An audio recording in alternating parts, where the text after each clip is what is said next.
ಉದ್ಯಾನವನಗಳ ವಿಧೇಯಕ ಅಂಗೀಕಾರಕ್ಕೆ ತೇಜಸ್ವಿ ಸೂರ್ಯ ವಿರೋಧವನ್ನು ವ್ಯಕ್ತಪಡಿಸ್ತಾ ಇದ್ದಾರೆ. ರಾಜ್ಯಪಾಲರಿಗೆ ಇದೀಗ ಪತ್ರವನ್ನು ಕೂಡ ಬರೆದಿದ್ದಾರೆ.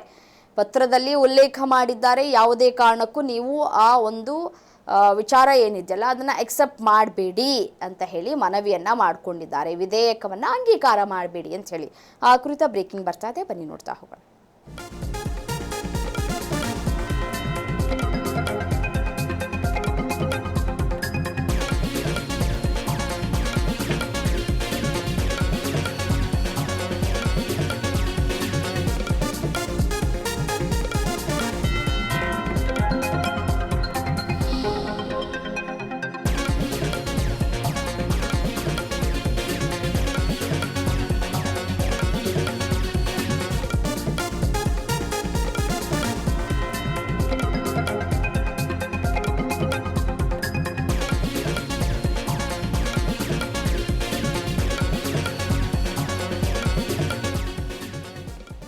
ಉದ್ಯಾನವನಗಳ ವಿಧೇಯಕ ಅಂಗೀಕಾರವನ್ನ ಮಾಡಬೇಡಿ ಅಂತ ಹೇಳಿ ತೇಜಸ್ವಿ ಸೂರ್ಯ ವಿರೋಧವನ್ನ ವ್ಯಕ್ತಪಡಿಸಿ ಇದೀಗ ರಾಜ್ಯಪಾಲ ಗೆಹ್ಲೋಟ್ ಅವರಿಗೆ ಪತ್ರವನ್ನ ಬರೆದಿದ್ದಾರೆ. ವಿಧೇಯಕವನ್ನ ಪರಿಶೀಲನೆ ಮಾಡಿ ಸರ್ಕಾರಕ್ಕೆ ವಾಪಸ್ ಕಳುಹಿಸಿಕೊಡಿ ಅಂತ ಹೇಳಿ ಮನವಿ ಮಾಡಿಕೊಂಡಿದ್ದಾರೆ.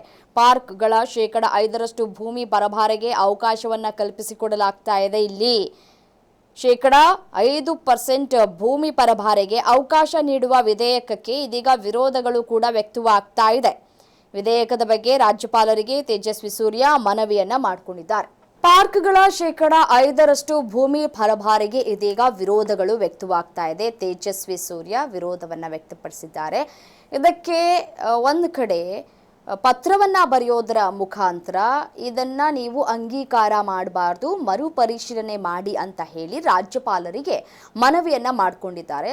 ಸರ್ಕಾರಕ್ಕೆ ವಾಪಸ್ ಕಳುಹಿಸಿಕೊಡಿ, ಮರುಪರಿಶೀಲನೆ ಮಾಡಿ ಅಂತ ಹೇಳಿ ಮನವಿಯನ್ನ ಮಾಡಿಕೊಂಡಿದ್ದಾರೆ. ಸುದೀರ್ಘವಾಗಿ ಪತ್ರವನ್ನ ಕೂಡ ಬರೆದಿದ್ದಾರೆ. ದೃಶ್ಯದಲ್ಲಿ ಕೂಡ ಗಮನಿಸಬಹುದು. ತಮ್ಮ ಎಕ್ಸ್ ಖಾತೆಯ ಮುಖಾಂತರ ಈ ಒಂದು ಪತ್ರವನ್ನ ಕೂಡ ಹಂಚಿಕೊಳ್ಳುವಂತಹ ಕೆಲಸವನ್ನ ಕೂಡ ಮಾಡಿದ್ದಾರೆ ತೇಜಸ್ವಿ ಸೂರ್ಯ.